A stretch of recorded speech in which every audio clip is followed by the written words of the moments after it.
اللهم إني أسألك علما نافعا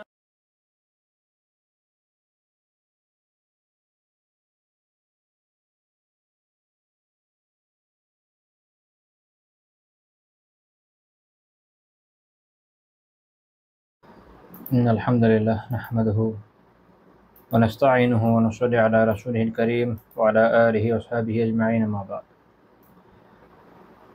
আল্লাহ তাআলার অনেক মেহেরবানি যে আমরা আল কাবাইর কিতাব থেকে আরেকটি দার্স শুরু করতে যাচ্ছি। আলহামদুলিল্লাহ, আমরা আজকে যে বিষয়ে আলোচনা করব এটা মূলত কবিরা গুনাহ নয়, মানে আলোচ্য বিষয়টা কবিরা গুনাহ নয়। এটা একটা বিষয়, একটা না, অনেকগুলো কবিরা গুনাহ থেকে বাঁচার পন্থা বা মূল উপায় কি সেটা নিয়ে আলাপ আলোচনা হবে।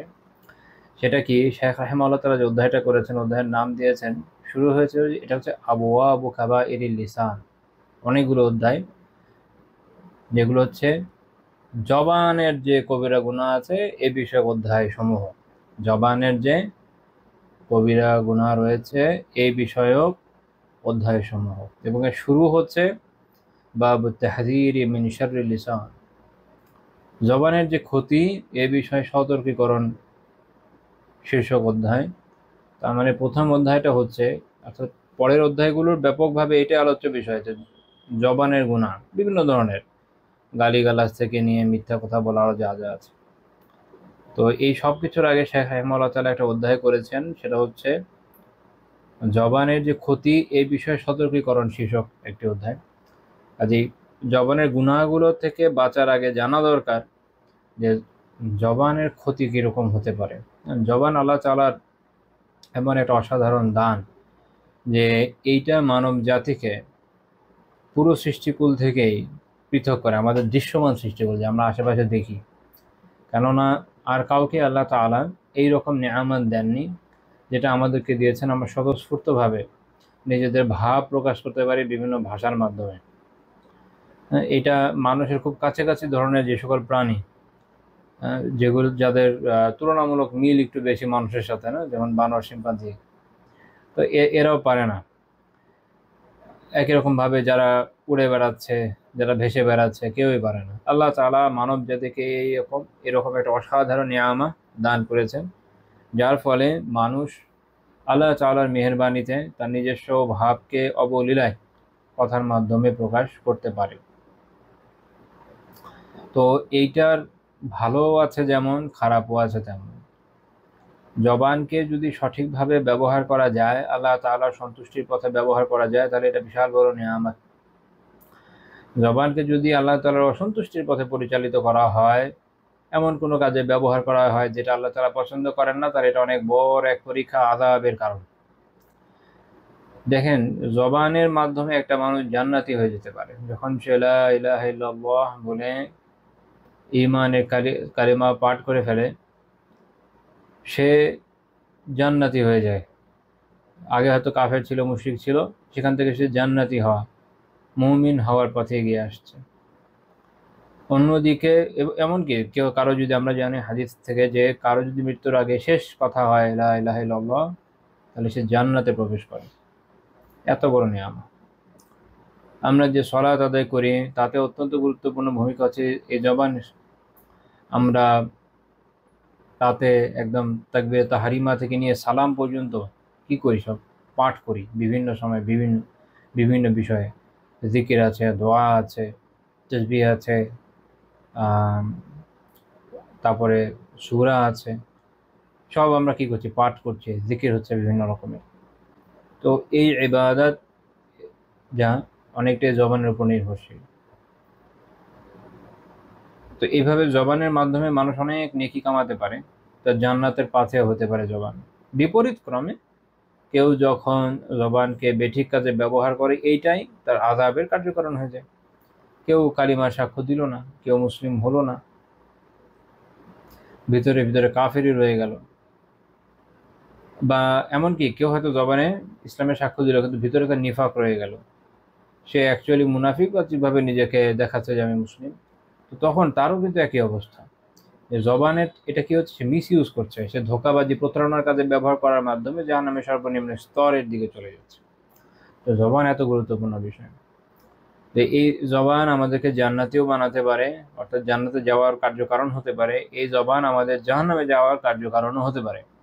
এই জন্য জবানের যে আপদ, এটা খুব গুরুত্বপূর্ণ বিষয়। আফাতুল লিসান, আলিমরা দুইটা শব্দে এই বিষয়টা নিয়ে আলোচনা করে থাকেন।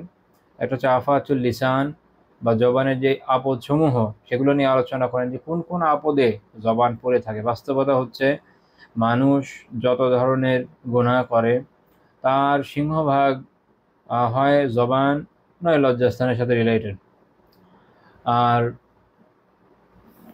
তো এটা হলো জবানের আপদ, যে জবানের কি কি আপদ হতে পারে, অনেক আপদ হতে পারে, এটা আমরা ইনশাআল্লাহ তাআলা কিছু দেখবো সামনে। আর একটা হচ্ছে বিপরীত হিফজুল লিসান বা জবানকে নিয়ন্ত্রণ করা, সংরক্ষণ করা।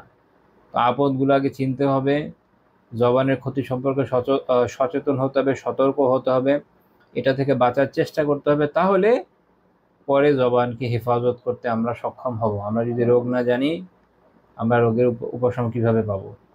আর আরেকটা বিষয় হলো যে এইটা জানা যে গুরুত্বপূর্ণ, সেটা যদি আমরা অনুধাবন না করতে পারি, তাহলে কি হবে? আমরা ওই গুণা থেকে বাঁচতে সক্ষম হব না, কারণ আমাদের তো ওই বিষয়ে কোনো সচেতনতাই কাজ করবে না। এই জন্য দেখবেন যে আমরা আমাদের আশেপাশে যখন দেখি যাদের আল্লাহ তাআলা কিছু হলেও জ্ঞান দিয়েছে, তারা খেয়াল করি যে মানুষ বিভিন্ন ধরনের জবানি পাপের মধ্যে লিপ্ত, যার কিছু হচ্ছে যেগুলোতে কিছু হলেও দুনিয়াবি কিছু বেনিফিট, ধরেন কথার কথা আছে দুনিয়াবি কিছু বেনিফিট, ধরেন সে একটা মিথ্যা সাক্ষ্য দিয়ে কিছু টাকা কামিয়ে নিল, সে মিথ্যা কথা বলে তার একটা পণ্য বিক্রি করে কিছু টাকা কামিয়ে নিল, এটা দুনিয়াবি কিছু বেনিফিট আছে, কিছু টাকা কামিয়ে নেওয়া। আখিরাতে তো ধ্বংস আছে, কিন্তু দুনিয়াবি কিছু বেনিফিট তার আছে। আর কিছু এরকম জবানি পাপ আছে যেগুলা এমনকি এর কোনো দুনিয়াবি বেনিফিটও নাই, কোনো মানে কেন করছি আমরা এর কোনো ঠিক ঠিকানা নাই, কিন্তু এমন সব পাপ করছে যেটা জাহান্নামে যাওয়ার কারণ হতে পারে। যেমন ধরেন গীবত, আজ গীবত করে আপনার 4 টাকা লাভ হচ্ছে বা কোনো কোনো ধরনের প্রফিট পাচ্ছেন এটার মাধ্যমে, দুনিয়াবি কিছুই হচ্ছে না, মানুষের শুধুমাত্র মন চাচ্ছে তাই করছে। এবং যেমন ধরেন মিথ্যা বলা, এটা মানুষের মাঝে এত ব্যাপক হারে বিস্তার লাভ করেছে যে অনেক ক্ষেত্রে মানুষ এতে এত অভ্যস্ত হয়ে যায় যে সে সচেতনভাবে না, একদম অবচেতনভাবে মিথ্যা বলে ফেলে। সে হয়তো কোথাও যাচ্ছে, ধরেন আপনি কোনো একটা জায়গায় আছেন, এখান থেকে আপনি আপনি যেখানে একজনের সাথে দেখা করতে যাচ্ছেন হয়তো 10 মিনিটেরই দূরত্ব, কারণ আপনি যদি বলেন অমুক জায়গায় আছি 10 মিনিট লাগবে, কোনো সমস্যা নেই, কিন্তু এমনভাবে আপনি মিথ্যা বলতে বলতে এই বিষয়টা নিয়ে অভ্যস্ত হয়ে গেছেন যে আপনি আরও 10 মিনিট পিছনে, 20 মিনিটের পিছনে কোনো জায়গা বলছেন যে অমুক জায়গায় আসছি, আসতে একটু দেরি হবে। উল্টাও হয়, হয়তো আপনি আসলে 20 মিনিটের দূরত্বের ওই জায়গাতেই আছেন, 5 মিনিটের কাছাকাছি কোনো জায়গার কথা বলেন যে অমুক জায়গায় আছে কিন্তু এখন অনেক জ্যাম আছে, দেখে বেশি সময় লাগবে না। তো তখন আরেকজন হয়তো বলবে যে আরে 5 মিনিটেরই তো দূরত্ব, নেমে হাঁটা দাও, জ্যামের জন্য বসে থাকার কি দরকার? তখন আবার আরেক মিথ্যা বলতে হবে যে না আমার পায়ে ব্যথা, অনেক রোদ, এই সমস্যা সেই সমস্যা, কিভাবে হাঁটবো, ধুলিবালি, মানে কিছু না কিছু মিথ্যা বললে তখন এটাকে আবার অ্যাভয়েড করতে হয়। একটা মিথ্যা আর অনেক মিথ্যাকে ডেকে আনে, একটা পাপ আরো পাপকে ডেকে আনে। তো এই জন্য আমরা যখন খেয়াল করি, আমরা দেখি যে আশেপাশে মানুষ এই জবানি আপদে আক্রান্ত, কিছু যেটা দুনিয়াবি কিছু উপকার আছে, কিছু যেটা দুনিয়াবি কোনো উপকারও নাই, অহেতুক, অহেতুক একদম। আবার জবানের প্রতিস্থাপক হিসাবে আমরা আধুনিক সময়ে যেটা ব্যবহার করছি, কিবোর্ড ইউজ করি, মোবাইলে হোক পিসিতে হোক। এইখানে দেখবেন যে অনলাইনে আমরা যখন কথাবার্তা বলি, তখন সামনের জনের অনেক ক্ষেত্রে তো আসলে দেখি না, তার সাথে কথা বলছি দেখি না, কে কথা বলছে সেও দেখে না আমাকে। তো সুবহানাল্লাহ, মানুষের মনে যা আসছে, যেটা হয়তো সামনাসামনি নিতান্ত বড় দুশ্মনকেও মানুষ বলে না, দেশে আছে বলে ফেলছে, কারণ জানে দূরেই আছে, কে ধরবে কে মারবে। এর ফলে যেই পরিমাণ এই ধরনের গুনাহ সয়লাভ হয়েছে সেটা আসলে বর্ণনাতীত। আমরা অনেক সময় ইন্টারনেটের প্রচার প্রসারের কারণে যে ধরনের গুণাগুলো হয়, যেমন অশ্লীলতা, এটা সম্পর্কে বুঝি, কিন্তু যে ধরনের আপনার আদবের সাথে সম্পৃক্ত, জবানের সাথে সম্পৃক্ত, হাতের সাথে সম্পৃক্ত যে গুণাগুলো রয়েছে, এগুলো যে এত ব্যাপকভাবে বিস্তার লাভ করেছে, অনেক সময় আমরা এটার ব্যাপারে খুব উদাসীন থাকি। আল্লাহ তাআলা আমাদের এটা জানিয়ে দিয়েছেন, এটা ইসলামের একটা মূলনীতি, যে যাই জানবেন তাৎক্ষণিক যাচাই না করে, ফাসিকদের থেকে পাওয়া তথ্য যাচাই বাছাই না করে অন্যের কাছে ছড়িয়ে দেবেন না। আমরা কি করি, দেখার পরেই মনে হলো আরে তো একটা মুখরোচক বিষয় হবে, ছড়িয়ে দিই, যেন অনেক ভালো অ্যামাউন্টের কিছু শেয়ার টেয়ার রিয়াকশন পাওয়া যায়। এখন তো ফেসবুক প্রফেশনাল মোডে চলে গেলে আপনার বিভিন্ন পোস্টের জন্য টাকা পয়সাও দেয়। আগে তো এটাও দিত না। আগে মানুষ তখন কেন তাহলে এইরকম আপনার লাইক শেয়ারের জন্য বসে থাকতো? আমার মনে আছে, আজ থেকে না হলেও 9 বছর আগের কথা। 9 বছর হবে, 10 বছর, 10 বছর, 9 বছর, 10 বছর পর 11 বছর, ওই সময়টা আর কি। 1 বছর না, মানে কয়েক বছর টানা ওই সময়কার কথা বলছি। আমি জানি না এই প্র্যাকটিস এখন আছে কিনা। মানুষ ফেসবুকে তো কমিউনিটি অনেক ছোট ছিল ফেসবুকে আসলে। তখন তো কেউ 20টা লাইক পেলেও তাকে অনেকে সেলিব্রিটি মনে করতাম। তো কেউ দেখা গেল এসে বলছে যে ভাই আপনার সব পোস্টে আমি লাইক দেবো, আমার সব পোস্টে আপনি লাইক দিবেন। কেন আমি আপনার পোস্টে লাইক দিব? আমি আপনাকে বলেছি আমার এখানে এসে লাইক দিতে? আমি কি লাইকের জন্য লিখছি? আমি তখন আবিষ্কার করলাম যে মানুষ ইসলামী লেখাও যে লাইকের জন্য লিখতে পারে, এটা হচ্ছে যেটা আমি কি বলে আমার কল্পনাতীত বিষয়, আমি ভাবিনি কখনো। তখন আমি এটা আবিষ্কার করলাম, মানুষ ইসলামী লেখা লাইক শেয়ারের জন্য লেখে। সুবহানাল্লাহ। এই যে দেখেন, এই একটা গুনাহ, ইখলাসের জায়গায় রিয়া, ছোট শিরক, কত বড় গুনাহ চলে আসলো, আমরা কিন্তু সচেতন না। আবার ধরেন যেটা বলছিলাম, তো ওই সময় আমরা এরকম দেখেছি। আর এখন তো ধরেন কিছু টাকা পয়সা কামানোর বিষয় আছে, তো যে কোনো তথ্য পাচ্ছে শেয়ার করে দিচ্ছে, যাচাই বাছাইয়ের খবর নাই। তো এভাবে ইসলামের বিধানের লঙ্ঘন হয়।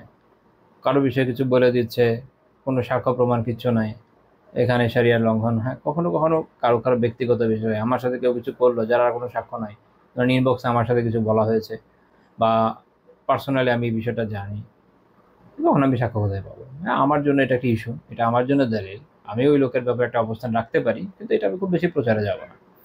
কেননা আমি তো এখানে কি করতে পারবো না, সাক্ষ্য হাজির করতে পারবো না। আবার সাক্ষ্য যে হাজির করবো, সাক্ষ্য এক একটা বলিহারি। দেখা গেছে যে কাউকে সাক্ষ্য নিয়ে আসছে, ও নিজেই সাক্ষ্য হিসাবে গ্রহণযোগ্য না। মানে ম্যাস্ট অফ সিচুয়েশন, এর থেকে ভালো কোনো কথা বলতে পারছি না। তো অ্যাজ এ রেজাল্ট আমরা দেখি যে মানুষ, আল্লাহ জানেন কি ধরনের পাপ, কত ধরনের পাপের মধ্যে যে যুক্ত হয়ে আছে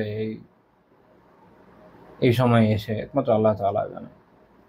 তো কিছু কিছু হচ্ছে কি, দুনিয়াবি ক্ষেত্রে কিছু উপকার বয়ে আনে, কিন্তু কিছু আছে দুনিয়াবি ক্ষেত্রেও কোনো উপকার বয়ে আনে না। অহেতুক গুণা মানে কি, গুণা করলে হেতুর সাথে গুণা করলে ঠিক আছে না, সেটা না। এটা বোঝানোর উদ্দেশ্য হচ্ছে যে ভাই, মানুষ পাপ করে অনেক সময় পেটের দায়ে, চুরি করে, ডাকাতি করে, পাপ করছে, কিছু কজ আছে, কার্যকারণ আছে। এগুলি এমন সব পাপ যেগুলো কোনো কার্যকারণই নাই। বসে আছে অলস, খেয়ে দেয়ে, কোনো কাজ নেই, কারো একটা কমেন্ট, কেউ একটা কিছু লিখেছে, সে তার গিয়ে কিছু বলতে হবে, না বললে তার ভালো লাগছে না, হাত চুলকাচ্ছে, গিয়ে বলে বসবে। এখন ওইটা হালালি হলো না হারাম হলো, তার কোনো মাথা ব্যথা নেই। তো এগুলো হচ্ছে আমাদের জবানের আপদ। তো এখন জবানের জায়গা অনেক ক্ষেত্রে ভার্চুয়ালি আমাদের হাত নিয়ে নিয়েছে, যে তোমরা কিপ্যাডে সময় দিয়ে বেশি মুখের চেয়ে। তো মনে রাখতে হবে, এই এই যে আমরা যখন জবানের ক্ষতি, জবানের হেফাজত বিষয়ে আলোচনা করবো, এগুলো কম বেশি আমাদের যত ধরনের মোড অফ এক্সপ্রেশন আছে সবগুলোর সাথে সম্পৃক্ত হবে। সেটা ধরেন এখনকার সময় আমরা মোবাইলে হোক বা পিসিতে কিবোর্ড দিয়ে লিখি, বা ধরেন আমার তো কোনো ভার্চুয়াল অ্যাসিস্ট্যান্ট আছে, যাকে আমি ভোকালি কোনো কিছু কমেন্ট করলে সে ওইটা লিখে আমার কোনো অ্যাকাউন্টে, ইমেইলে, যে কোনো জায়গায় দিয়ে দিতে পারছে, সেটাও এর ভেতর আসবে। যদি আগামীতে কোনো মাইক্রোচিপ আবিষ্কার করে বা এনি হাও অন্য কোনো ওয়ে, যে আমার মুখও খোলা লাগবে না, মস্তিষ্ক থেকে আমি শুধু চিন্তা করবার চলে যাবে, আমার যে এক্সপ্রেশনটা, যেটা আমি বলতে চাচ্ছি, আমার যে প্রকাশভঙ্গি যেটা হওয়ার কথা, যদি ঠিকমতো প্রকাশিত হয়, তাহলে ওইটাই এর ভিতর চলে আসছে। অর্থাৎ যত ধরনের পদ্ধতি আগামীতে আসবে সবগুলোই এই বিষয়টাকে কভার করবে, এর বাইরে যাবে না, এটা মাথায় রাখতে হবে। মানে বিষয়টা শুধুই জবানের সাথে সম্পৃক্ত নয়। তো এই জন্য শেখ রাহিমাহুল্লাহ তাআলা এই বিষয়ে আলোচনার শুরুতেই জবানের ক্ষতি নিয়ে আলোচনা করছেন। আগে বোঝা দরকার যে মানে জবান মানেই যে খুব লাভজনক বিষয় এরকম না, এটা ক্ষতিকরও হতে পারে এবং অনেক ক্ষতিকর হতে পারে। সেই বিষয়টা আমাদের জানা এবং বোঝা জরুরি। সূরা ফুরকানে শেখ রাহিমাহুল্লাহ তাআলা প্রথম যে আয়াত উল্লেখ করেছেন সূরা ফুরকানের 63 নম্বর আয়াত। আল্লাহ তাআলা কি বলেছেন? আল্লাহ তাআলা তার বান্দা রহমানের বান্দাদের পরিচয় দিচ্ছেন। ওয়া ইবাদুর রহমানিল্লাযীনা ইয়ামশুনা আলাল আরদি হাওনা। রহমানের বান্দা হচ্ছে তারা যারা পৃথিবীতে নম্রভাবে চলাফেরা করে, অসুস্থভাবে না, নম্রভাবে, নম্রভদ্রভাবে। মনে রাখতে হবে দ্রুত চলা নম্রভাবে চলার খেলাফ নয়। অনেকে মনে করে না, তফসিরগুলো ঘেটে দেখেন কোনো মুফাসসির এই ধরনের অদ্ভুত কথা বলেন নাই, বিপরীতটাই বলেছেন। নম্রতা এটা একটা কলবের বিষয়,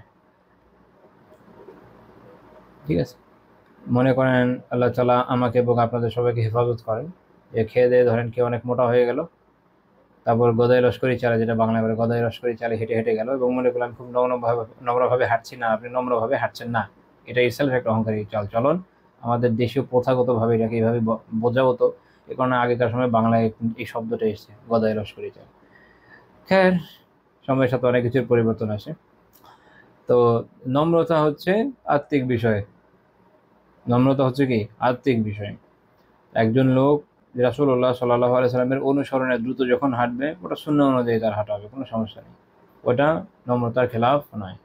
তো রহমানের বান্দা হচ্ছেন তারা, সঠিক বান্দা তারা যারা পৃথিবীতে নম্রভাবে চলাফেরা করেন এবং ওয়াইদা খাতাবাহুমুল জাহিলুন, যখন জাহেল যারা যারা অজ্ঞ তাদেরকে সম্বোধন করে, অর্থাৎ তাদের সাথে যখন কথাবার্তা হয় না, বাতচিত হয়, তখন কি করে তারা? ক্বালু সালামা, তখন তারা বলে সালাম। আচ্ছা, এটার একটু তাফসীর জরুরি, যে তারা বলে সালাম মানে কি। আগে একটু বলে নিই, যেমন ইবনু কাসির রাহিমাহুল্লাহ তাআলা এই আয়াতের তাফসীরে বলেছেন যে অর্থাৎ ইযা সাফাহা আলাইহিমুল জুহাল বিসাই লাম ইকাবিলুহুম আলাইহি বিমিসলিহি, যখন অজ্ঞ লোকেরা তাদের প্রতি ধরেন বিভিন্ন মন্দ কথা দিয়ে বা বিভিন্ন খারাপ কথা দিয়ে বলার মাধ্যমে তাদের সাথে বোকামিপূর্ণ ব্যবহার করে, অজ্ঞতা সূচক ব্যবহার করে তাদের সাথে, তখন তারা অর্থাৎ রহমানের সঠিক বান্দা যারা তারা এইসব অজ্ঞ লোকদের সাথে তাদের অনুরূপ ব্যবহার করে না। অর্থাৎ সে একটা গালি দিয়েছে, আমিও একটা গালি দিয়ে দেবো, এটা হবে না। সে একটা মন্দ কথা বলেছে, আমিও একটা মন্দ কথা বলে দিই, এটা হবে না। অনেক সময় দেখা যায় অনেকে এই ধরনের কাজ করেন এবং বোঝানোর চেষ্টা করেন যে না, ইসলামিক্যালি ইটস ওকে নাও, এটা কোনোভাবেই সঠিক না। কারণ আল্লাহ তাআলা রহমানের বান্দাদের গুণই উল্লেখ করেছেন, এটা তো রহমানের বান্দাদের গুণ না। রহমানের বান্দা এই কাজ করে না। তারা অজ্ঞতাসূচক কথা বললেও রহমানের বান্দা তাদের বিপরীতে অজ্ঞতাসূচক কথা বলে না।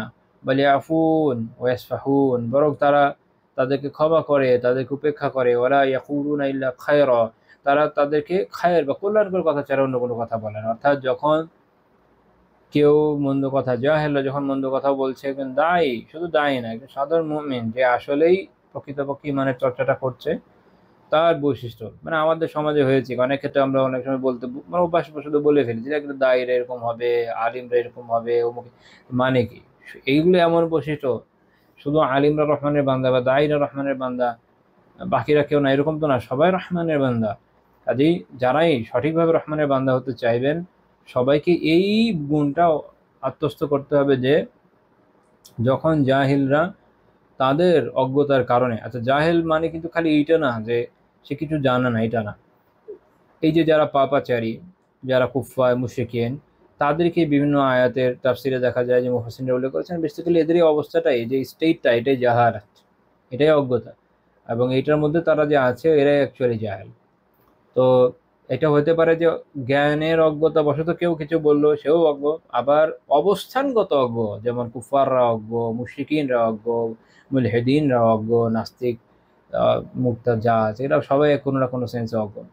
এরা অর্থাৎ তাদের যে স্টেট অফ ইগনোরেন্স, এখান থেকেও যদি কিছু বলে, উভয় ক্ষেত্রেই কথা একটাই যে আমরা তার জবাব দিব এমন ভাষায় যেটা কল্যাণকর। কারণ আমি যদি ওরে গালির বদলে গালি দিই, আমার তো কোনো লাভ হবে না, হবে?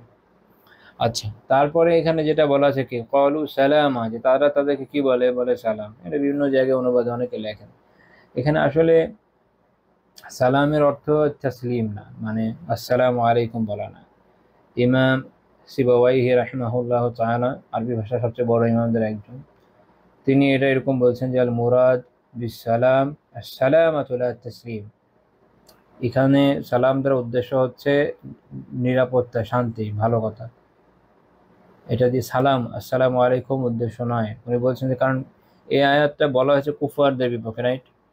আর উনি বলছেন লিআনাল মুমিনিন লাম ইউমারু কাত্তু বিতাসলিমি আলাল কুফার,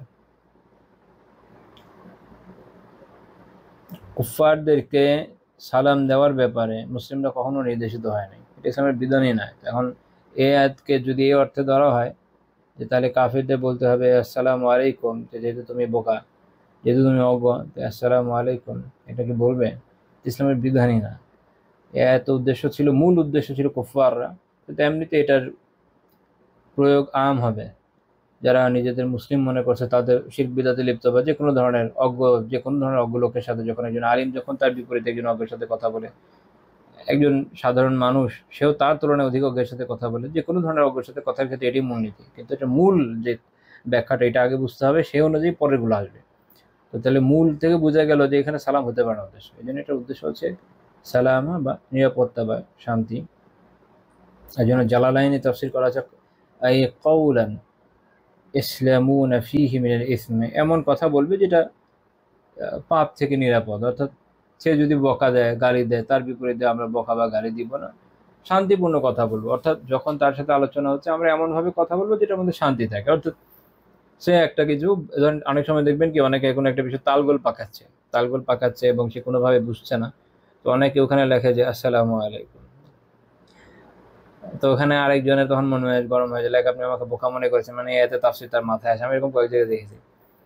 তো আসলে হয়েছে কি, এটা বলে তো আপনি আয়াতের উল্টা কাজ করলেন। উল্টা কাজ করলেন এইভাবে যে আয়াত বলছে যে শান্তিপূর্ণভাবে এটা সে সমাধান করবে। অর্থাৎ তারা শান্তিপূর্ণ কথা বলে, তারা সালাম বলে মানে তারা শান্তিপূর্ণ কথা বলে। অর্থাৎ এমন কিছু বলে না যেটাতে ঝগড়া বিবাদ আরো উস্কে যায়, মারপিট আরো উস্কে যায়, ঝামেলা হয়ে যায়, এরকম না। বরং এমন কথা বলবে যেন এই ঝামেলা থেকে আপনি আস্তে করে বের হয়ে আসতে, ঠিক আছে ভাই আপনি এরকম বুঝেছেন, ওকে, আমি এ বিষয়ে আর কথা বাড়াতে আগ্রহী না, কারণ আপনার আবার মিলছে না, আবার শেষ, যেহেতু বোঝানো যাচ্ছে না কথা। অর্থাৎ এমন কথা বলবেন যেটা শান্তিপূর্ণ হবে, যেটা সংঘাতকে আরো এগিয়ে নিবে না, ঠিক আছে? এই আয়াতের উদ্দেশ্য হচ্ছে এটা। তো যখন আমরা এই অনুযায়ী আমল করব, তাহলে দেখবেন এই আয়াত অনুযায়ী, শেখ রাহিমাহুল্লাহ তাআলা এই জন্য আয়াত এনেছেন যে এই আয়াত অনুযায়ী যখন আমরা আমল করব, দেখা যাবে যে আল্লাহর মেহেরবানিতে আমাদের অনেক জবানি আপদ থেকে আমরা বেঁচে থাকবো। এক তো হচ্ছে আমরা যারা জাহেল, যে কোনো ক্যাটাগরি হতে পারে, কুফার মুশরিক হতে পারে, আবার মুসলিমদের মধ্যে যাদের মধ্যে অজ্ঞতা অনেক বেশি, কোনোভাবে বোঝানো যায় না, তো এদের সাথে আলাপ আলোচনা করে সময় আমাদের অপচয় হবে না। দুই নম্বর হচ্ছে এদের সাথে আলোচনা করার মূলনীতিকে আমরা বুঝলাম, যেদের সাথে আলোচনা করবো আমরা শান্তিপূর্ণ পন্থায়। হ্যাঁ, এটা বুঝতে হবে। ওই বিচিত্র বিচিত্র পন্থা অনেক সময় আসে, ওইরকম ভাবে না যে মারপিট করে করতে হবে, এরকম। এবং আমাদের আলোচনার মূল উপায় হবে যে শান্তিপূর্ণ, যত সুন্দরভাবে আমরা উপস্থাপন করতে পারি। খোদ রাসূলুল্লাহ সাল্লাল্লাহু আলাইহি ওয়াসাল্লামের পবিত্র সিরাহ, এর পুরোটাই আমাদের জন্য শিক্ষা এখানে, যে আমরা দেখি উনি যখন দাওয়া নিয়ে গিয়েছেন, দাওয়া যেভাবে পাঠিয়েছেন, প্রত্যেকটার মধ্যে অত্যন্ত শান্তিপূর্ণভাবেই আলোচনা করেছেন। এমনকি কুফফাররা যখন রিজেক্ট করেছেন, উনি কিন্তু কোনোবারই দেখবেন যে রাগান্বিত হতেন না, শান্তিপূর্ণ ভাষায় বিষয়টা নিয়ে আলোচনা করতেন। আমি যদি অশান্তির সাথে কথাবার্তা বলি, সমস্যা তো আসলে সমাধান হবে না। আমি তো চাই আমার দাওয়া পৌঁছাক, আমি এমনভাবে কথা বললাম যে অপর পক্ষের মধ্যে আরো ক্রোধ সঞ্চারিত হলো, তাহলে এটা ত্রুটিপূর্ণ। এটা এটা ইসলাম আমাদেরকে বলেনি করতে। মানুষের মানবীয় আবেগ থাকে, অনেক সময় আমরা করে ফেলি, বাট দাওয়ার একটা আলাদা মেজাজ থাকে। একই রকমভাবে যখন আমরা আমাদের পরিচিতের মধ্যে কোনো বিষয় নিয়ে কথাবার্তা বলি, মানুষের মধ্যে যেহেতু অজ্ঞতা অনেক বেশি, স্বাভাবিকভাবে অনেক সময় তারা এমন কথাবার্তা বলে আমাদের জন্য হজম করা কঠিন হয়, ফলে আমরা ক্ষেপে যাই, আমরা গালিগালাজ করে ফেলি, কটু কথা বলি, বিভিন্ন ধরনের কথা বলি, অনেক সময় খোঁটা দেয়, এই করি ওই করি। তো এই যে কাজগুলো করছেন দেখেন, এগুলো কিন্তু গুনাহ। তো যখন এই আয়াতের মূল নির্দেশনা অনুযায়ী আমরা আমল করবো, এই গুনাহ থেকে বেঁচে থাকবো ইনশাআল্লাহ তাআলা। এটা হলো গুরুত্বপূর্ণ বিষয়। লা ইলাহা ইল্লাল্লাহ। এবং কেউ যদি এরকম হয় যে কেউ কারোর সাথে কথা বলছে, তখন যদি একজন একজনকে আসলে বকা দেয়, তো যাকে দেওয়া হলো সে তো আসলে কি মজলুম, তাই না? তো তার তো স্বভাবই আছে, মানে এখানে আসলে স্বভাবের কোনো অভাব নেই। তো সর্বোপরি মূল কথা হলো এই যে আমাদের দাওয়ার মূলনীতি হচ্ছে এই আয়াতে বলে দেওয়া হচ্ছে, নিজেদের জীবনেরও মূলনীতি বলে দেওয়া হচ্ছে যে যখন আমরা মানুষের সাথে চলাফেরা করব, অজ্ঞ ধরনের লোকের সাথে কথা হবে, তো তারা যখন বিভিন্ন বিষয় সম্বোধন করবে যেটা সঠিক না বেঠিক, তো আমরা বিষয়টাকে উপেক্ষা করব। আমরা চেষ্টা করবো শান্তিপূর্ণভাবে বিষয়টাকে সরিয়ে নিতে, অন্য কোনো টপিকে চলে যেতে, যেন এখান থেকে বড় কোনো ফিতনার সূচনা না হয়। খেয়াল রাখা দরকার। এবং এর মাধ্যমে আমরা অনেক গুনাহ থেকে, জীবের অনেক আপদ থেকে বেঁচে থাকতে পারবো। 2, এক্ষেত্রে উনি সূরা কসসের পরে যেটা উল্লেখ করেছেন সূরা কসসের 55 নম্বর আয়াত, এটাও এটার সাথে রিলেটেড। সেটা হচ্ছে আল্লাহ তাআলা বলেন, ওয়া ইযা সামি'ুল লাগওয়া আ'রাদু আনহু, যখন তারা অর্থাৎ মুমিন তারা অনর্থক কথাবার্তা শুনে তা থেকে বিমুখ হয়। অর্থাৎ ইমাম ইবনে আবি জামানী রাহিমাহুল্লাহ তাআলা ব্যাখ্যা করছেন অনর্থক কথাবার্তা যেমন গুনাহ, আপনার গালি, বিভিন্নভাবে কষ্টদায়ক কথাবার্তা যেটাতে মানুষ কষ্ট দেয়। দেখবেন আপনি আলহামদুলিল্লাহ দিন পালন করছেন, আগে মক্কার মুশরিকরা একরকমভাবে কথা বলতো, এখনও বিভিন্ন অঞ্চলে মুশরিক কুফাররা একরকমভাবে কথা বলে। আবার যদি এমন জায়গায় থাকেন যেখানে আমরা এই যে পরিসংখ্যানগতভাবে বা আদমশুমারির মাধ্যমে জানি মুসলমান অনেক বেশি, যাই হোক, তো এই যে অতি বেশি মুসলমানের দেশ, ওইসব জায়গাগুলো তো দেখা যায় কি যে আপনি খুব সিনসিয়ারলি দিন পালন করলে তখনও আরেক ধরনের কথা শোনা যায়, সেগুলো আরেক ধরনের অজ্ঞতাপূর্ণ কথা। তো যে কোনো ধরনের হতে পারে, সেটা আপনি আপনার লিবাসের জন্য পান, বা 5 ওয়াক্ত সালাতের জন্য পান, জামাতে যাওয়ার জন্য পান, পর্দার জন্য পান। ধরেন বাসে কোথাও যাচ্ছেন, সালাত আদায় করতে চান, ওখানে কোনো ব্রেক দিচ্ছে না, ওনারা খুব খেপে যাচ্ছে, লাইক একটা লোকের জন্য কেন দাঁড়াবে এতক্ষণ, ইত্যাদি ইত্যাদি। আবার তাদের প্রস্রাব দলে ঠিকই দাঁড়ায় যাবে। তো এরকম যে কোনো বিষয় হোক, যখন এই ধরনের কথাবার্তা সামনে আসবে যেগুলো অনর্থক কথাবার্তা, এবং এটা শুধু এটার মধ্যে সীমাবদ্ধ নয়, বরং আরও যত ধরনের অনর্থক কথা হতে পারে সবই এর ভেতর আসবে। তখন তারা কি বলে, ওয়াকালু লানা আমালুনা, তখন মুমিনদের কথা হচ্ছে আমাদের জন্য আমাদের আমল। আচ্ছা, এর আগে আল্লাহ বলছেন আ'রাদু ওয়া ইযা সামি'ুল লাগওয়া আ'রাদু আনহু, যখন তারা এই ধরনের কথা শুনে, এই ধরনের অনর্থক কথাবার্তা শুনে, তখন কি করে, আ'রাদু আনহু, তা থেকে তারা বিমুখ হয়। অর্থাৎ লাম ইয়ারুদ্দু আলাইহিম, অর্থাৎ তাদেরকে তারা কোনো জবাব দেয় না, তারা যেভাবে বলেছে তার মানে কথার পিঠে কথা এরকম বলে দেন। আমাদের এখন তো অবস্থা এরকম হয়েছে যে আমরা কেউ কোনো কিছু কথা বললে তার বিপরীত এরকম বলে দেওয়াটাকে স্মার্টনেস মনে করি। কোনো এক সময় ইভেন আমরাও ছোট থাকতে দেখেছি যেরকম বলাটাকে মানুষ বেয়াদবি মনে করতাম। তো স্মার্টনেস আর বেয়াদবি দুটাকে আলাদা রাখলেও ইসলামের দৃষ্টিকোণ থেকে আসলে কোন জায়গায় জবাব দেওয়া উচিত, কোন জায়গায় জবাব দেওয়া উচিত না, এটাও একটা বড় শিক্ষার বিষয়। তো অনেক সময় দেখা যায় যে এমন ধরনের জবাব কেউ দেন যেটা নিজে আরেকটা ব্লান্ডার, এরকম আমরা দেখি। এই আয়াতের উপরে যদি আমল করতেন তাহলে এই ধরনের সমস্যা থেকে বেঁচে যেতে পারতেন। তো আল্লাহ তাআলা আমাদেরকে এটাই বলেছেন যে আ'রাদু আনহু, যে তারা তাদের থেকে কি করে, বিমুখ হয়। তারা কি করে, ক্বালু, তারা বলে কাদেরকে, লিল মুশরিকিন, মুশরিকদেরকে বলে, লানা আমালুনা ওয়া লাকুম আমালুকুম সালামুন আলাইকুম, আমাদের জন্য আমাদের আমল আর তোমাদের জন্য তোমাদের আমল। অর্থাৎ আমাদের আমলটা আমরা তো আল্লাহ তাআলার কাছে প্রতিদান পাবো, আর তোমরা যে আমল করছো তোমরা তোমাদের কাজেরও এটা তো ফলাফল পাবা। আমরা এখন ছেড়ে দিচ্ছি, ঠিক আছে, এর মানে এই না যে আখিরাতে মুক্তি পেয়ে যাচ্ছ। সালামুন আলাইকুম, তোমাদের প্রতি সালাম। আচ্ছা, তোমাদের মধ্যে সালাম মানে কি? এই আয়াতে মুশরিকদের সালাম দেওয়ার বৈধতা পাওয়া যায় নাকি? না, এরকম না।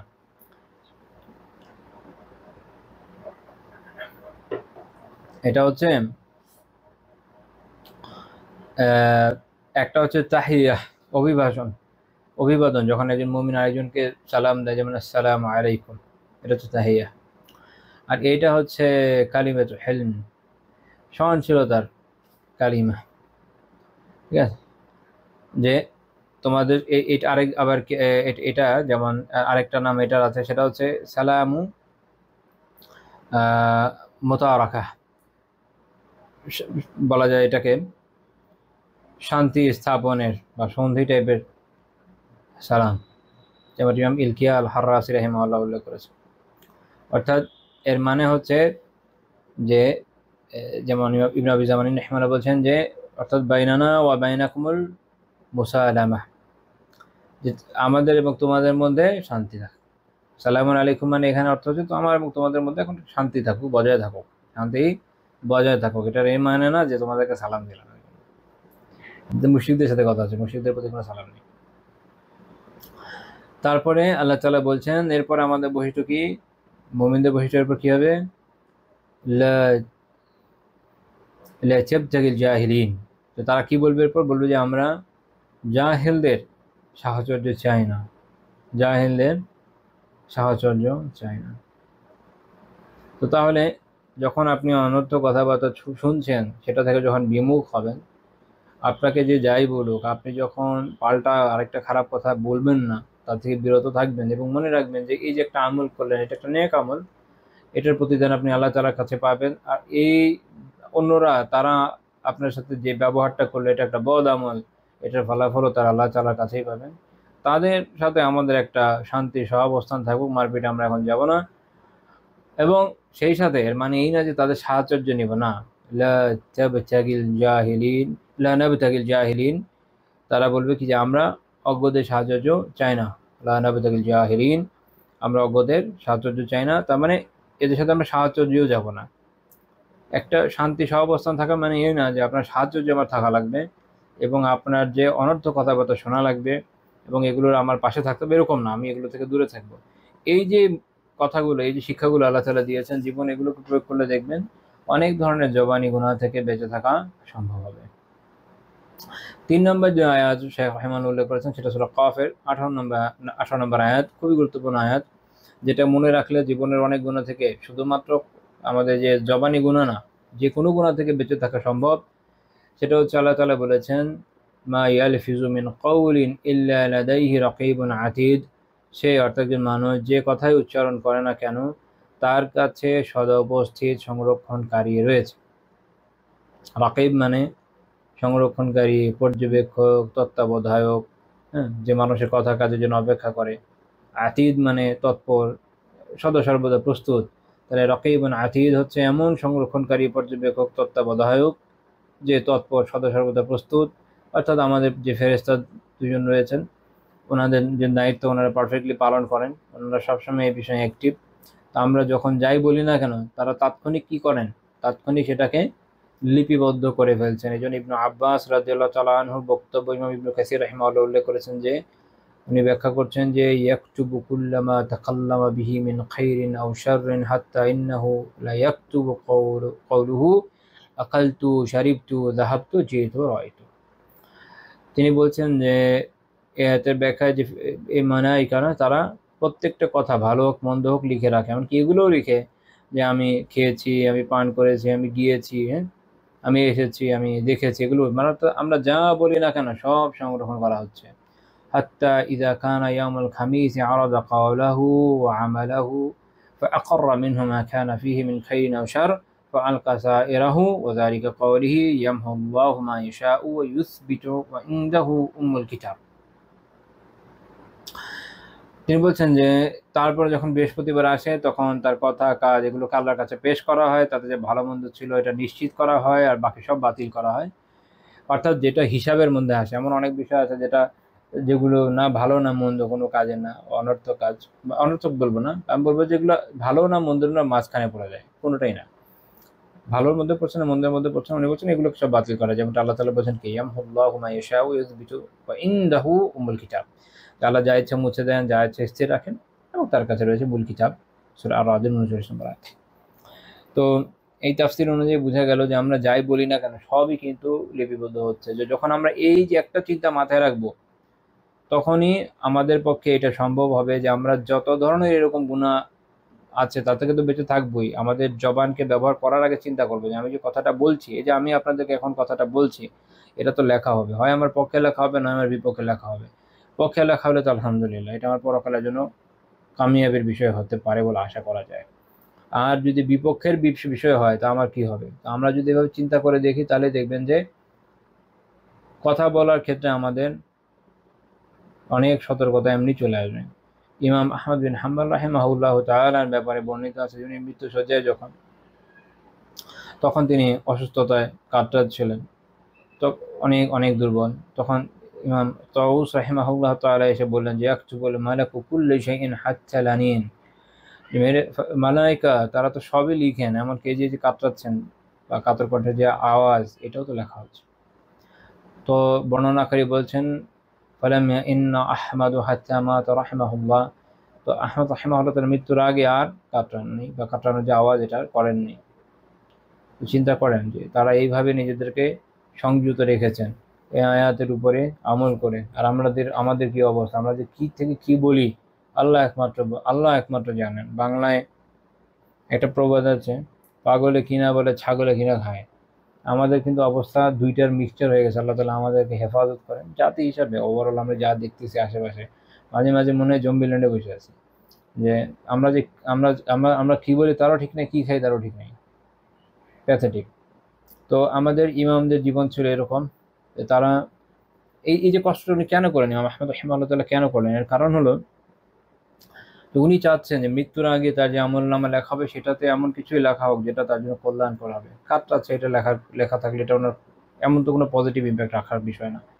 কিন্তু এই সময় তিনি যদি জিকির করেন, এই সময় তিনি যদি কোনো নেকির বিষয় নিয়ে ভাবেন বা বলেন, আল্লাহ তাআলার অভিমুখী হন, তিলাওয়াত করেন, তো এটা একটা উত্তম আমল। অর্থাৎ তাদের জীবনের মোটো ছিল এরকম যে মৃত্যু পর্যন্ত এমন কিছু করব না যেটা অনর্থক, বরং এমন কাজেই থাকবো যেটা পরকালে আমার পক্ষে আসবে, যেটা সওয়াবের বিষয়। এই জন্য অনেক ইমামের জীবনীতে দেখবেন যে মৃত্যুর সময় তারা তিলাওয়াত করতে করতে মারা গিয়েছেন। কারো ছিল যে হয়তো সিজদারত অবস্থায় মারা গিয়েছেন, কেউ জিহাদে মারা গিয়েছেন, কেউ রিবাতে মারা গিয়েছেন। রিবাত মানে আমাদের দেশে সীমানা না, রিবাত মানে তো যখন মুসলিম ভূখণ্ড যেখানে ইসলামী আইন জারি আছে তার সীমানায় কুফারদের সাথে একটা যুদ্ধ অবস্থা থাকে, যেটা আমরা তখন এটা যে সীমানাটা এটা বলে রিবাত। দারুল ইসলাম এবং দারুল হারবের যে সীমানা, এটার মাঝখানে যখন যে সীমানাটা ওটা হলো ওই জায়গায় যে অবস্থান করা হয়, এই রিবাতে থাকার অনেক অনেক স্বভাব।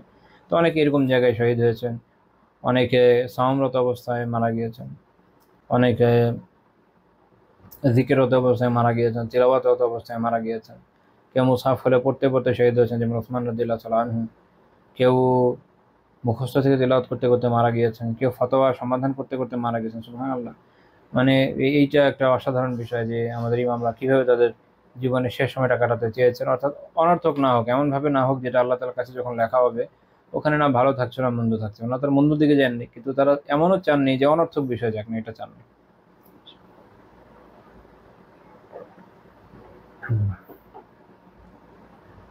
ইমাম আহমদ রাহিমাহুল্লাহ তাআলার বর্ণনাটি তার ছেলে সালেহ রাহিমাহুল্লাহ তাআলা তার কিতাবে উল্লেখ করেছেন। তো এটা আমাদের বোঝা উচিত যে আমরা আমরা কোন দিকে আগাচ্ছি। আমরা অনেক বড় বিষয় নিয়ে আলোচনা করছি এক হিসাবে, কিন্তু আমরা যে বিষয়গুলো নিয়ে আলোচনা করি আমাদের সালাফদের মধ্যে এই বিষয়গুলো এত আনকমন ছিল। দেখা গিয়েছে যে তারা যে বিষয়গুলো বড় করে দেখছেন ওগুলোকে আমরা পাত্তাই দিই না, আমাদের অবস্থা এত খারাপ। মানে আমাদের কাছে ওগুলো মানে এটাও কোনো আলোচনার বিষয় এরকম মনে হয়। চিন্তা করেন আমাদের কাছে কি একটা অবস্থা চলছে দুনিয়ায়, মানে দিনের বিষয়টা আমাদের কাছে কি একটা অবস্থা চলে আসছে, এলিয়েন টাইপের, চিনি না অবস্থা। আলিয়াবুল্লাহ। একটা হাদিস আছে, এটা অনেকগুলো ভার্সন আছে, আমি একটা ভার্সন উল্লেখ করছি। ইমাম আহমদ রাহিমাহুল্লাহ যেটা উল্লেখ করছেন তার মুসনাদে 15,852 নম্বর হাদিস।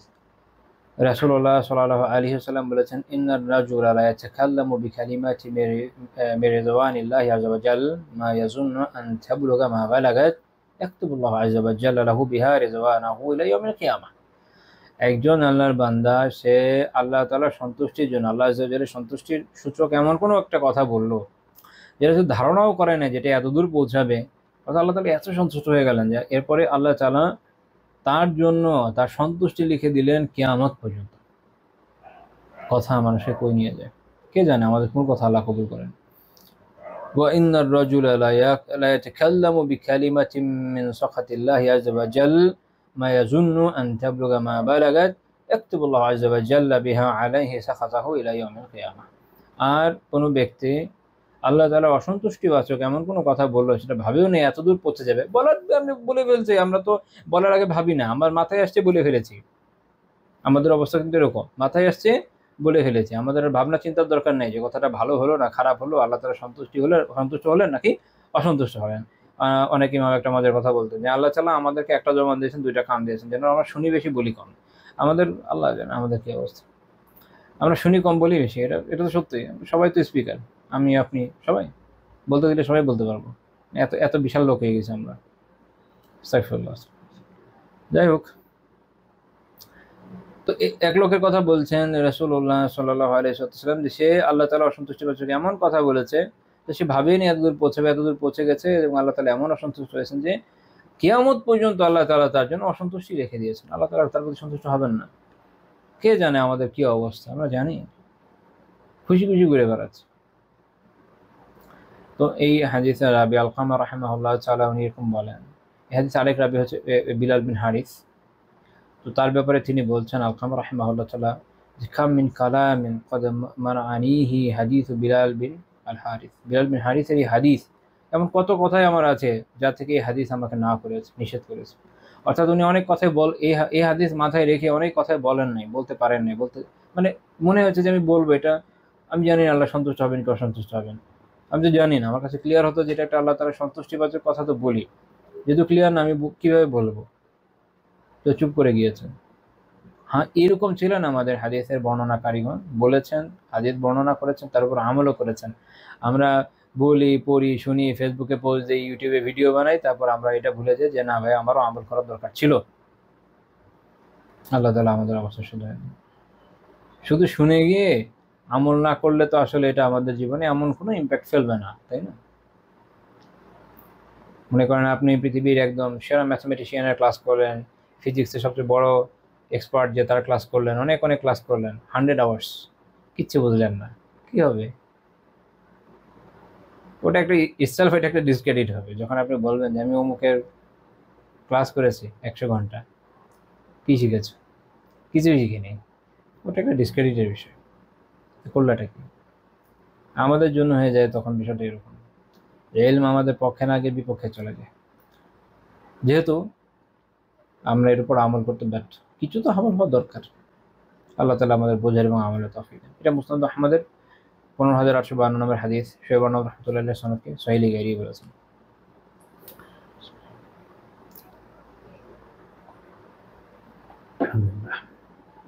এরপর শেখ রাহিমাহুল্লাহ তাআলা হাদিস উল্লেখ করেছেন, আমরা ওগুলো কিছু হাদিস দেখব ইনশাআল্লাহ।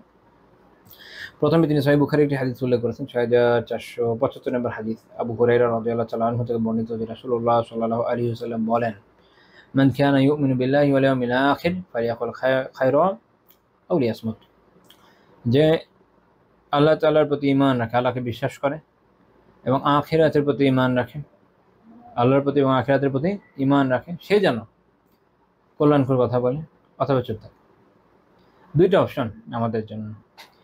যদি আমরা আসলে আখিরাতের প্রতি বিশ্বাসী হই, আল্লাহ তাআলার প্রতি বিশ্বাসী হই, তাহলে অবশ্যই আমরা কল্যাণকর কথা বলবো, বললে কল্যাণকর কথা বলবো। কারণ অকল্যাণকর কথা যদি বলি তাহলে এটা আসলে আমাদের বিশ্বাসের খিলাফ। প্রথম কথা হচ্ছে যে আমাদের ইসলামী আহলুস সুন্নাহ জামাতের কাছে ঈমান যে বস্তুটা, এটা খ্রিস্টানদের মতো না। খ্রিস্টানদের যে বিশ্বাস সেটা হচ্ছে বিলিভ বেস সিস্টেম, তাদের ফেইথ বলতে তারা যেটা বোঝে জাস্ট বিলিভ। সেটা হচ্ছে এরকম যে কেউ যদি ঈসা আলাইহিস সালামকে সেভিয়ার হিসেবে মনে করে না, আর কিছু তার কোনো ক্ষতি করবে না, যে যত বড় পাপী হোক না কেন। ইসলামের বিশ্বাসটা এরকম না। এখানে ঈমান বলতে আমরা যা বুঝি সেটা হচ্ছে কওল ও আমল। একটা হচ্ছে অন্তরের বিশ্বাস বটে, সেই সাথে কথা এবং কাজ, এই তিন বস্তুর সমন্বয়ের একটা সম্মিলিত নাম। এটা বাড়ে এবং কমে। এটা হচ্ছে আহলুস সুন্নাহ জামাতের আকীদা। কাজে যখন আমরা আল্লাহ তাআলার বিশ্বাসের কথা বলছি, তাহলে এটা শুধুমাত্র হ্যাঁ আল্লাহ একজন আছেন এটা মানা না। আল্লাহ তাআলাকে ভালো মতো জেনে তাকে মানা, তাকে বিশ্বাস যেমন করা, তেমনি অর্থাৎ অন্তর দিয়ে মনে করা, হ্যাঁ স্বীকার করি বিষয় না, এরপর মৌখিক স্বীকৃতি দেওয়া এবং কাজে পরিণত করা, তিনটা সমষ্টি হতে হবে, তখন বিষয়টা হচ্ছে ঈমান। তো আখিরাতের ক্ষেত্রেও এমন, আল্লাহ তাআলার বিশ্বাসের ক্ষেত্রেও এমন। তা যখন আপনি ঈমান আসলেই আনবে, তখন বুঝবে যে এই হাদিস আসলে কি বোঝাতে যাচ্ছে। সেটা হলো এই, তাহলে তোমার এই আমলকে সঠিক জায়গায় নিতে হবে যাতে ঈমানটা অ্যাকচুয়ালি পরিপূর্ণতা পায়। সেটা কি, যে তুমি ভালো কথা বলবা, কল্যাণকর কথা বলবা, যেন সেটা তোমার জন্য পরকালে কল্যাণ বয়ে আনে। কারণ তুমি তো আল্লাহ তাআলাকে বিশ্বাস করো, তুমি জানো আল্লাহ তাআলার সামনে দাঁড়াতে হবে। তো তুমি যদি অকল্যাণ কথা বলো, মিথ্যা কথা বলো, বিভিন্ন পাপ বিভিন্ন পাপপূর্ণ কথা বলো, তাহলে এইটা তো তুমি আল্লাহর সামনে কিভাবে দাঁড়াবে? তাহলে এটা আল্লাহ তাআলার সাথে বিশ্বাসের উপরে যে আমল, যেটা আমরা বলছি যে আমাদের ঈমান বলতে আমরা যা বুঝি তার একটা অংশ হচ্ছে আমল, সেটার খেলাফ। যদি তুমি মনে করো আল্লাহ বলে কেউ একজন আছে, কিন্তু তার তো আমলি যে অংশটা রয়েছে তার সাথে এটা খেলাফ, তার সাথে এটা মিলছে না। একই রকম ভাবে তুমি মনে করছো যে আখিরাতে, আমি বিশ্বাস করি, মানে কি আমি মনে করি যে হ্যাঁ আখিরাত বলে কিছু একটা আছে, কিন্তু আখিরাতের বিশ্বাসের সাথে এর উপর আমলও জরুরি ঈমান হিসাবে, তাহলে সেই আমলও এখানে পাওয়া যাচ্ছে না, তাহলে এটা আমলেরও খেলাফ। তাহলে এটা তোমার আল্লাহ এবং আখিরাতের প্রতি যে বিশ্বাস তার একটা অংশকে নাকচ করছে, মূল বিশ্বাসটাকেই নাকচ করছে একরকম। তো কাজেই যদি ওটাকে পরিপূর্ণতা দিতে হয় তাহলে আমাদের কি করতে হবে? অবশ্যই কল্যাণকর কথা বলতে হবে, যেটা আসলে কোনো কল্যাণ বই আনে, হয় দুনিয়ায় নয় আখিরাতে। হতে পারে আমি কোনো আমার সাধারণ যে পড়াশোনা সেটা আমি করছি, সেটা নিয়ে কোনো কথা বললাম, আমার চাকরিতে ব্যবসায় যে প্রয়োজনীয় কথাটুকু সেটুকু আমি বললাম, হয়তো গাড্ডাবাজি নয়। তারপরে দিনই বিভিন্ন পড়াশোনা বা অন্যান্য ভালো কাজে আমি সময় ব্যয় করলাম, সেটা পড়লাম, সেটা নিয়ে আমি কথা বললাম, ভালো, খুবই ভালো। এখন এমন কথা আসছে যেটা আমার জন্য ভালো নয়, তখন কথা হচ্ছে রিয়াজ মুড, সেজন্য চুপ থাকে। তখন তার কাজ এটা না যে সে কথা বলবে, তখন তার কাজ কি? চুপ থাকা। কারণ এটাই আল্লাহ তাআলা এবং আখিরাতের বিশ্বাসের সাথে সম্পৃক্ত, সাযুজ্যপূর্ণ, যে সে চুপ থাকবে। কারণ সে তো জানে আল্লাহর সামনে দাঁড়াতে হবে, এই আমলে দাঁড়াবে। সে জানে আখিরাতে যেতে হবে, এই আমলে আখিরাতে যাবে, কিভাবে মুখ দেখাবে, এই চিন্তা তো তার মাথায় থাকবে। কাজেই আল্লাহ তাআলার উপর বিশ্বাস, আখিরাতের সাথে বিশ্বাসের সাথে এই জিনিসটা যুক্ত, আমরা যেন কল্যাণকর কথা বলি, আর না তো চুপই থাকি। চুপ থাকা অনেক ভালো, চুপ থাকা অনেক ভালো। সালাফরা এটা রীতিমতো চর্চা করতেন। ইমাম শাফিঈ রাহিমাহুল্লাহ তাআলার বক্তব্য, ইমাম নাওয়াবী রাহিমাহুল্লাহ তার কিতাব শারহুন নাওয়াবী আলা মুসলিমে উল্লেখ করেছেন, ইমাম শাফিঈ রাহিমাহুল্লাহ তাআলা বলেছেন এই হাদিসের ব্যাপারে যে ইযা আরাদা আন ইয়াতাকাল্লামা ফালিইউফাক্কির ফাইন যাহারা লাহু আন্নাহু লা দারারা আলাইহি তাকাল্লাম ওয়া ইন যাহারা লাহু ফীহি দারার আও শাক্কা ফীহি আমসাক। তিনি বলেছেন যে যদি কেউ কথা বলতে চায়, এই হাদিসের মানে হচ্ছে যে যদি কেউ কথা বলতে চায় সে আগে ভেবে দেখবে, ভেবে দেখে যদি তার কাছে মনে হয় যে এই কথার মধ্যে কোনো ক্ষতি নাই, তাহলে সে কথা বলবে। আর যদি তার কাছে দুইটা বিষয়ের একটা মনে হয়, এক যেন এটাতে ক্ষতি আছে, তাহলে সে যেন বিরত থাকে, অথবা তার যদি সন্দেহ হয় যে ক্ষতি আছে কিনা, আমি কনফিউজড, তখনও সে বিরত থাকবে। উপকার তো নাই, বোঝাই যাচ্ছে। তো যখন এইটা থেকে আপনি এভাবে চলতে পারবেন, তখন জীবনে দিনে এবং দুনিয়াতে দুই ক্ষেত্রে আপনি দেখবেন উন্নতি করতে পারবেন। দুনিয়াবি ক্ষেত্রেও যারা আসলে দেখবেন যে খুব ভালো অবস্থানে গিয়েছে না, এরা সময়কে অকাজে ব্যয় করেছে খুব কম। আপনি দেখবেন যে হয়তো আড্ডা টাড্ডা এগুলো দেয় না, দুই চারজনের সাথে বসে যদি দেখেন যে বসে বসে গসিপও করছে, ওটাও কারণ আছে। দেখা যাবে বসে বসে ওর মধ্যে একটা বিজনেস ডিল সে রেডি করে ফেলেছে, বা কোনো একটা প্রোডাক্ট হয়তো সেল করে ফেলেছে, কোনো একটা সাপ্লাই লাইন নিয়ে আলোচনা হয়েছে, অথবা অফিসে ইয়ে হলে অন্য কোনো ফাইল চালাচালি এভরিথিং হয়ে গেছে, এর মধ্যে হয়ে গেছে। ওরা ওই সময়টাকেও খুব বুঝে শুনে কাজে লাগায়। দুনিয়ার বেকার মানুষ যেগুলো আছে, বেকার মানুষ আছে, কোনো কাজ আসলে বেশিরভাগ করে না, অল্প স্বল্প কিছু কাজ যা করছে, তাদের হয়েছে সমস্যা। তারা দেখা যাচ্ছে যে যে সময় ফ্রি পায় এমনভাবে কাজে লাগায়, যেটা কাজে লাগানো হয় না, অনর্থক সময় অবব্যয় হয় আর কি। এবং এটা জবাব যে কী দিবে আল্লাহ তাআলা জানে। ইমাম শাফিঈ রাহিমাহুল্লাহ সম্পর্কে ইমাম ইবনুস সালাহ রাহিমাহুল্লাহ তার ফতোয়াতে একদম শুরু দিকে 13 পৃষ্ঠাতে একটা সুন্দর আলোচনা হয়েছে, এক খণ্ডেরই বই। ইমাম শাফিঈ রাহিমাহুল্লাহ তাআলাকে একটা মাসআলা সম্পর্কে জিজ্ঞেস করা হলো, তো তিনি চুপ করে আছেন। তখন তাকে বলা হলো যে আলা তুজিব রাহিমাকাল্লাহ, আল্লাহ আপনার প্রতি রহম করুন, আপনি কি উত্তর দিবেন না? তিনি বললেন যে হাত্তা আদরিল ফাযরা ফি সুকুতি আও ফিল জওয়াব, ততক্ষণ দিব না যতক্ষণ না আমি এটা বুঝছি যে আমি চুপ থাকলে এটা বেশি ভালো নাকি উত্তর দিলে বেশি ভালো। তো উনি আগে চিন্তা করছেন, জবাব ওনার মাথায় রেডি, উনি চিন্তা করছেন আমি এই লোককে যদি প্রশ্নের উত্তর দেই বা এই প্রশ্নটার উত্তর দেই বা এইভাবে যদি উত্তর দিই, যে কোনো একটা হতে পারে, তো এইটা কি বেশি ভালো হবে নাকি চুপ থাকলে সেটা বেশি ভালো হবে। আচ্ছা, উনি কি কোনো অনর্থক বিষয় নিয়ে কথা বলছিলেন? না, একটা মাসআলা সম্পর্কে একজন জিজ্ঞেস করেছেন। আমাদের মতো মানুষ হলে আমরা তো লাফাতে লাফাতে উত্তর দিয়ে ফেলবো, আরে আমাকে জিজ্ঞেস করেছে, আমি তো এখনই দিব, দুনিয়ার সব দায় বোঝ আমার। ওনাদের বিষয়টা এরকম ছিল না। ওনারা আগে বোঝার চেষ্টা করতেন যে খায়ের আছে কি নাই। যদি ইভেন দেখেন জিনিসটা ইটসেলফ একটা নেক আমলি, এবং উনিও যোগ্য, উনি মুস্তাহিদ ইমান, যাদের মাযহাব দুনিয়াতে এখনো বেঁচে আছে তাদের মধ্যে উনি একজন, একই সাথে উনি হাদিসেরও ইমাম। তো তার মতো মানুষ, তিনি চিন্তা করছেন যে আমি যে মশালাটা যদি উত্তর দেয় এটা কি ভালো হবে না চুপ থাকলে ভালো হবে। যদি বুঝি যে চুপ থাকলে ভালো হবে, দিব না উত্তর। আর যদি বুঝি যে না এটা উত্তরটা দিলে ভালো, তাহলে দিব। তো এইভাবে ওনাদের জীবনকে গঠন করেছেন বলে ওনাদের অবস্থানে গিয়েছেন, আর আমাদের এই অবস্থা। এই জন্য আমাদের অবশ্যই নিজেদেরকে নিয়ে ভাবতে হবে যে আমরা আসলে আমাদের জবানের কি পরিচর্যা করছি। ইমাম যুন্নুন মিসরি রাহিমাহুল্লাহ তাআলা বলেছেন যে আসওয়ানুন নাস লিনাফসিহি আমসাকুহুম লিলিসানিহি, মানুষের মধ্যে তার নিজের নফসের ব্যাপারে সবচেয়ে বেশি সে সংরক্ষণ করতে সক্ষম যে তার জবানকে বেশি সংযত রাখতে সক্ষম। জবানকে আপনি যত সংযত রাখতে পারবেন, আপনার নফসকে আপনি তত নিয়ন্ত্রণে রাখতে পারবেন। কারণ নফস যতভাবে নিয়ন্ত্রণের যে লাগাম থেকে বের হয়ে যায়, আমাদের অনেক লাগাম অবশ্য নাই, অনেকেরটা ছিঁড়ে গেছে, ঠিক করে নেওয়া দরকার। আর যাদের নাই দ্রুত লাগাম কিনে ফেলেন। তো নফসকে লাগাম পরিয়ে রাখতে হবে। নফস হচ্ছে বেয়ারা ঘোড়া, লাগাম না দিলে অনেক সমস্যা। তো নফসকে সংরক্ষণ করতে এই জন্য কি দরকার? জবানের হেফাজত। জবানকে আপনি যত হেফাজত করবেন নফস তত কন্ট্রোলে থাকবে। দেখবেন যে নফস নিয়ন্ত্রণ থেকে যখন বের হতে চায়, অনেকভাবেই হতে চায়, তার মধ্যে একটা গুরুত্বপূর্ণ জায়গা হচ্ছে কি জবান। আপনি নফসের বিপরীতে গিয়ে নফসকে নিয়ন্ত্রণ করে, নফস চায় আরাম, কিন্তু আপনি বললেন না আমি জিকির করব, আমি তিলাওয়াত করব, আমি সলাত আদায় করবো, জবানকে বিজি রাখলাম আল্লাহ তাআলার জিকিরে।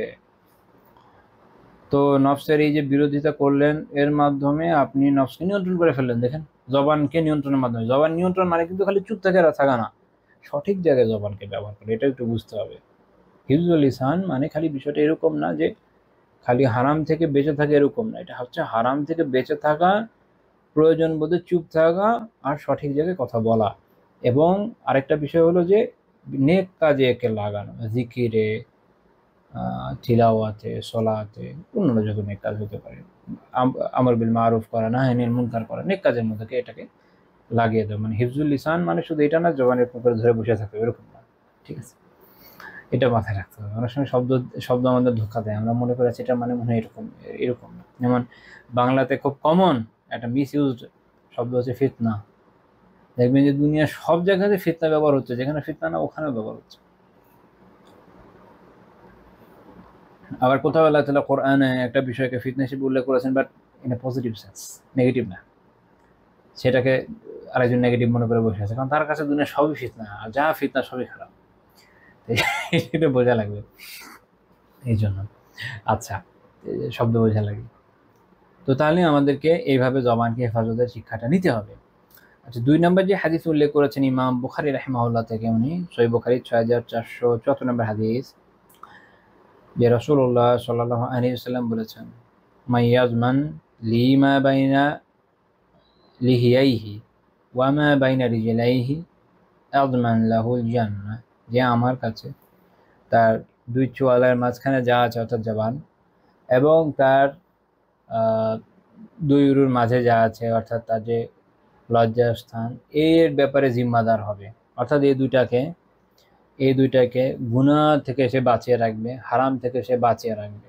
এই দুইটা বিষয়, জবান এবং লজ্জাস্থানকে যে গুনাহ থেকে, হারাম থেকে বাঁচিয়ে রাখবে, এই জিম্মাদারি যে নিবে, আল্লাহ রাসূল সাল্লাল্লাহু আলাইহি ওয়াসাল্লাম বলছেন যে আযমান লাহুল জান্নাহ, আমি তার জন্য জান্নাতের জিম্মাদারি নিলাম। সুবহানাল্লাহ। এটা একজন মুমিনের জন্য কত গুরুত্বপূর্ণ বিষয়, যে আমরা যদি শুধু এই আমলটুকু ঠিক মতো করতে পারি, তাহলে আসলেও জান্নাতে যাওয়া আমাদের জন্য সহজ হবে। কারণ দেখেন, মানুষের, এর আগে বলেছেন যে মানুষের স্খলনের সবচেয়ে বড় জায়গা হচ্ছে দুইটা, জবান এবং লজ্জাস্থান। এই দুইটাকে যদি কেউ নিয়ন্ত্রণ করতে সক্ষম হয়, দেখবেন যে অধিকাংশ গুনাহ থেকে সে বেঁচে আছে। অধিকাংশ, খুবই রেয়ারের বাইরে অল্প কিছু যা আছে, নাই বলবো না, বাট অধিকাংশ থেকে সে বেঁচে থাকে। কাজে এই দুইটাকে যদি কেউ সংযত রাখতে সক্ষম হয়, এই হাদিসের উপর আমল করে, তো ইনশাআল্লাহ তাআলা আল্লাহর মেহেরবানিতে তার জন্য জান্নাত পাওয়া অনেক অনেক সহজ হবে। কেননা আল্লাহ রাসূল সাল্লাল্লাহু আলাইহি ওয়াসাল্লাম নিজে তার জান্নাতের জিম্মাদারি নিয়েছেন। তো বিষয়টা কত গুরুত্বপূর্ণ যে আমাদের জবানকে নিয়ন্ত্রণ করা নাই। তো ইমাম নাওয়াবী রাহিমাহুল্লাহ তাআলা একটা বক্তব্য শেখ আব্দুল মালিক বিন কাসিম রাহিমাহুল্লাহ তাআলা তার একটা কিতাব আছে গীবাহ, ওখানে উল্লেখ করেছেন যে ইলাম আন্নাহু ইয়ানবাগি লিকুল্লি মুকাল্লাফিন আন ইয়াহফাযা লিসানাহু আন জামিইল কালামি ইল্লা কালামান যাহারাত ফীহি আল মাসলাহা ওয়া মাদা ইসতাওয়াল কালামু ওয়া তারকুহু ফিল মাসলাহা فالسنة الإمساك عنه لأنه قد يجر الكلام إلى حرام أو مكروه وذلك كثير في العادة والسلامة لا يعادلها شيء।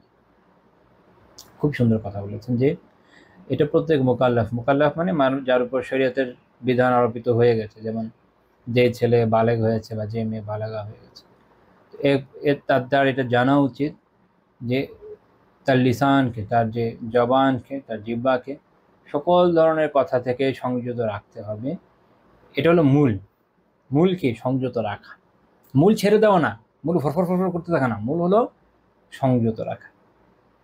ব্যতিক্রম হলো ইল্লা কালামান যাহারাত ফীহি আল মাসলাহা, সেই কথা ব্যতীত যাতে কোনো কল্যাণ প্রকাশ পায়, এমন কথা যেটা এটা যদি আমি বলি তো কল্যাণ হবে, তখন এটা হলো ব্যতিক্রম, তখন সেটা এই ঘোড়ার লাগাম ছাড়বে, আছে চলুক। আর যখন কথা বলা এবং ত্যাগ করা, যে আমি বললাম না, উভয় কল্যাণের দিক থেকে সমান হয়, তখন কি করবে? তিনি বলছেন ফাসুন্নাতু আল ইমসাকু আনহু, তখন সুন্নাহ হলে এ থেকে বিরত থাকা। অর্থাৎ কল্যাণ বলার যে কল্যাণ, পরিত্যাগের কল্যাণ সমান সমান, কোনোটাই বেশি না। সেক্ষেত্রে সুন্নাহ হলো চুপ থাকা। কেননা কথা প্রায় হারাম বা মাকরুহের দিকে নিয়ে যায়, আর এটি সাধারণত ঘটে। ওযালিকা কাসীরুন ফিল আদা, অভ্যাসের ক্ষেত্রে দেখা যায় এটাই অনেক হয়। আর নিরাপত্তার সাথে কোনো কিছু তুলনীয় নয়। কাজে আপনি যখন চুপ থাকবেন, আপনি তখন নিরাপদ থাকলেন, হাদিস থেকে আমরা জানি। কাজেই তখন আমার কাজ হচ্ছে, যেহেতু আমি জানি যে আমি মুখ খুললে যতটুকু কল্যাণ হবে, চুপ থাকলে যতটুকু কল্যাণ হবে, আই ডোন্ট নো কোনটা বেশি, দুটো সমান লাগছে, তখন মনে রাখেন চুপ থাকা হলো মূল অবস্থান, এবং চুপ থাকার মাধ্যমে আপনি নাজাত পাবেন। তো আপনার কাজ হলো তাহলে চুপই থাকেন, যেটা আমরা পারি না, বাট এটাই হতে হবে। আর যে ব্যক্তির জিহ্বা সঠিক পথে থাকে, তার অঙ্গ প্রত্যঙ্গও সঠিক পথে থাকে। আর যার জিহ্বা অবাধ্য হয়, মানুষের সম্মানে আঘাত করে, তার অঙ্গ প্রত্যঙ্গও অবাধ্য হয় এবং আল্লাহ তাআলা যে হারামকৃত বিষয়গুলোকে কি করে? লঙ্ঘন করে। এটা একটা খুব চমৎকার কথা উনি বলেছেন ইমাম নাওয়াবী রাহিমাহুল্লাহ তাআলা থেকে। এর উপর আমল করলে আমাদের অনেক সমস্যা ইনশাআল্লাহ তাআলা সমাধান হবে এবং আমরা জীবকে অনেকটা নিয়ন্ত্রণে নিতে পারবো। ইমাম নাওয়াবী রাহিমাহুল্লাহ তাআলা তার কিতাব আল আযকারে একটা বিশাল অধ্যায় করেছেন এই বিষয়ে, জবানের বিষয়ে। ওইটা ধরে যদি আলোচনা করতে চাই অনেক লম্বা আলোচনা হবে, তো সেটা আমরা করবো না ইনশাআল্লাহ তাআলা, যেহেতু আমাদের এইটাই একটা আলাদা টপিক নয়। কারণ ওইটা এমন একটা বিষয়, জানেন, ওইটা নিয়ে একটা আলাদা টপিক হতে পারে, ওইটা একটা আলাদা বিষয়, আলোচ্য বিষয় হতে পারে। আমরা ওইদিকে যাচ্ছি না, অনেক বড় আলোচনা, কিন্তু খুব সুন্দর। তো এই আল আযকারের তো বাংলা অনুবাদই হয়েছে, অনেকগুলো প্রকাশনা করেছে। আমি জানি না কোনটা ভালো হবে, কারণ আমার কাছে তো আলহামদুলিল্লাহ আল্লাহর মেহেরবানি আরবিটা আছে, আমি বাংলা কোনোটা এখনো দেখি নাই, মানে দেখি নাই বলতে পড়ে দেখি নাই আর কি, চোখের সামনে তো পড়েছে, বই মেলায় দেখেছি। তো এই জন্য আমি এটা বলতে পারবো না কারটা ভালো, আপনারা দেখতে পারেন, অনেকেই তো অনুবাদ করেছে, আশা করি ভালোই হবে। আচ্ছা, এই বিষয়ে আরেকটা হাদিসের আলোচনা করে শেষ করছি, সেটা হচ্ছে সুফিয়ান বিন আব্দুল্লাহ সাকাফি রাদিয়াল্লাহু তাআলা আনহু বলেন, সুনান তিরমিজি 2410 নম্বর হাদিস, যে কুলতু ইয়া রাসূলুল্লাহ হাদিসনি বিআমরিন আতাসিমু বিহি, আমাকে এমন একটা বিষয় বলেন যেটা আমি আঁকড়ে ধরবো। তো তিনি কি বলেন? কুর রাব্বি আল্লাহ সুম্মা ইসতাকিম, বলো যে আল্লাহ, আমার রব হচ্ছেন আল্লাহ, এরপর অটল থাকো, এর উপরে অটল থাকতে হবে। কাজে ইস্তেকামা, অটলতা দিনে অনেক গুরুত্বপূর্ণ, বোঝা গেছে?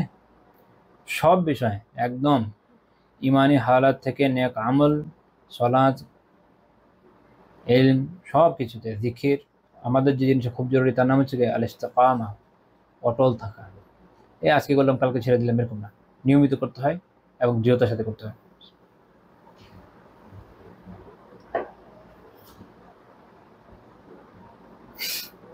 তো তারপর তিনি বললেন, ইয়া রাসূলুল্লাহ, মা আখওয়াফু মা তাখাফু আলাইয়া, আমাদের জন্য আপনি কোন বিষয়টাকে সবচেয়ে বেশি ভয় পান? তো তিনি বললেন,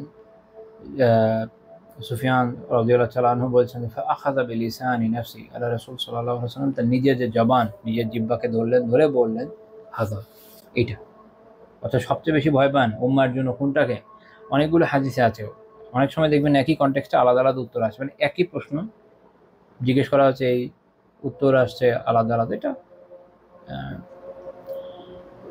সিচুয়েশন অনুযায়ী আলাদা আলাদা উত্তর আসছে, আবার সবগুলোই আসলে সমানভাবে গুরুত্বপূর্ণ। এটা হলো পয়েন্ট, মানে একটাকে নাকচ করে না, সবগুলোই একটা অপরের সহায়ক। তো এই উম্মার জন্য তিনি সবচেয়ে বেশি ভয় পেয়েছেন কি নিয়ে? জবান নিয়ে। এবং এটার ফল তো আমরা দেখি, তাই না? এবং উম্মার মধ্যে প্রথম যখন ফিতনা শুরু হয় তখন এই জবান থেকেই হয়েছে, গ্র্যাজুয়ালি বাড়তে বাড়তে একটা রক্তারক্তি হয়েছে। এখনও আমাদের মধ্যে জবানি ফিতনার অবস্থা তো আমরা আমাদের সামনেই, এটা আসলে উদাহরণ দিয়ে বলার প্রয়োজন নেই, এত বেশি, এত ব্যাপক। আসলে এই উম্মাহ জবান দ্বারা অনেক বেশি ফিতনায় পড়ে আছে। আল্লাহ তাআলা আমাদের জন্য সহজ করেন এই পরীক্ষা, জবানের যে পরীক্ষা, আমরা যেন উতরাইতে পারি। মনে রাখেন, পরীক্ষা তো হবেই। আমাদের কাজ কি? মানে পরীক্ষা আছে দেখে পালায় যাওয়া না, পরীক্ষাটাকে উতরাতে হবে, ওই প্রিপারেশন দরকার, ওইভাবে এক্সামটা দেওয়া দরকার, যেন পাশ করে যাই। আল্লাহ তাআলার কাছে দোয়া করি, আল্লাহ তাআলা আমাদেরকে পরীক্ষায় পাশ করায় দেন, আল্লাহ তাআলা আমাদের নিরাপত্তার সাথে জান্নাতে দাখিল করে নেন। তো এই হাদিস ইমাম তিরমিজি উল্লেখ করেছেন, 2410 নম্বর হাদিস। উনি হাসান সহিহ বলেছেন।